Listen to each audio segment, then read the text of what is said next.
పిడుగురాల పట్టణంలో జనసేన పార్టీ ఆధ్వర్యంలో పేడ వెరగడైంది కార్యక్రమం. ఇక పూర్తి సమాచారం వరకు పల్నాడు జిల్లా గురజాల నియోజకవర్గం పిడుగురాల పట్టణంలో జనసేన పార్టీ ఆధ్వర్యంలో బుధవారం సాయంత్రం 4 గంటల సమయంలో వైఎస్ఆర్సీపీ చేస్తున్న వెన్నుపోటు దినం కార్యక్రమానికి వ్యతిరేకంగా పేడ వెరగడైన కార్యక్రమాన్ని నిర్వహించడం జరిగింది.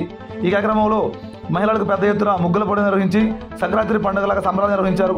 అలానే ఈ కార్యక్రమంలో నియోజకవర్గ జనసేన పార్టీ సమన్వయకర్త కటిక వెంకటరావు మాట్లాడుతూ గత ప్రభుత్వం సంబంధించి పోయి సంవత్సరం అవుతుందని, అలానే ప్రజలకు చేపట్టిన పేడ కూడా వెరడైందంటూ పేర్కొన్నారు. నేడు కూటమి ప్రభుత్వం సుపరిపాలన వచ్చిందంటూ ఆయన తెలియజేయడం జరిగింది.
జగన్